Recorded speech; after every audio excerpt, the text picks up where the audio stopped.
अस्सलामु अलैकुम रहमतुल्लाहि वबरकातुहू। मैं आपकी मेज़बान माहा शहबाज और आप देख रहे हैं खैबर स्टूडियो।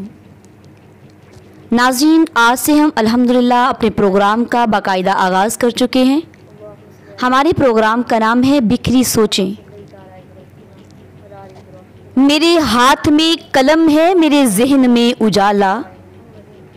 मेरे हाथ में कलम है, मेरे जहन में उजाला। मुझे क्या डरा सकेगा ये जुल्मतों का पाला।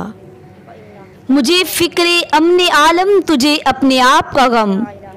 मैं तलू हो रहा हूँ, तू गरूब होने वाला। नाजरीन, हमारे इर्द गिर्द बेशुमार मसाइल हैं, शायद कभी ना ख़त्म होने वाले मसाइल।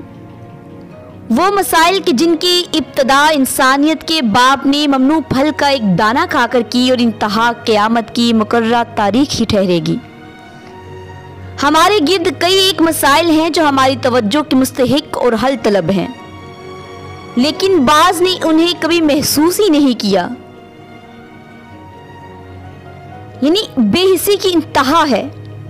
बाज़ ने आम सा समझकर नज़रअंदाज कर दिया, लेकिन मैंने बड़ी शिद्दत से महसूस किया है और ज़ेरे नज़र काविश बिखरी सोचें प्रोग्राम इसी सिलसिले की कड़ी है।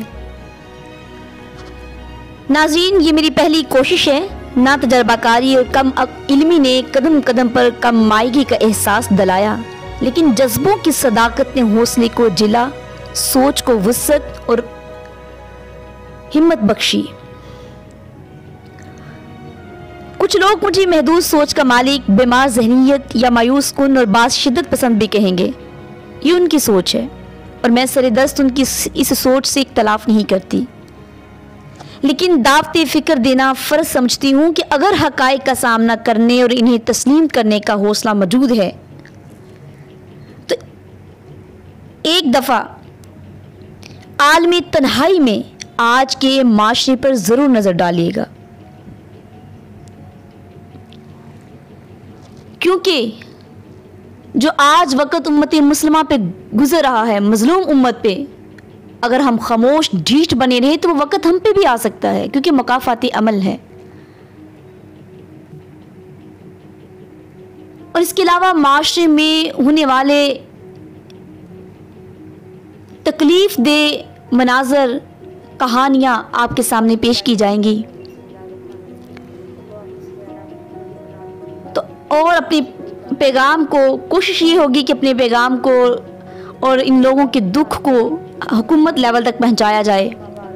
और अल्लाह से दुआ है कि अल्लाह ताला हमारे हुक्मरानों को भी हिदायत दे और उस पर वो संजीदगी से जो है उस पर अमल करें और मज़लूम लोगों की मदद करें। और आप भी हमारा इसमें साथ दीजिएगा और हर इतवार के रोज़ खैबर स्टूडियो पे ये प्रोग्राम देखना मत भूलिएगा। अल्लाह हाफिज़।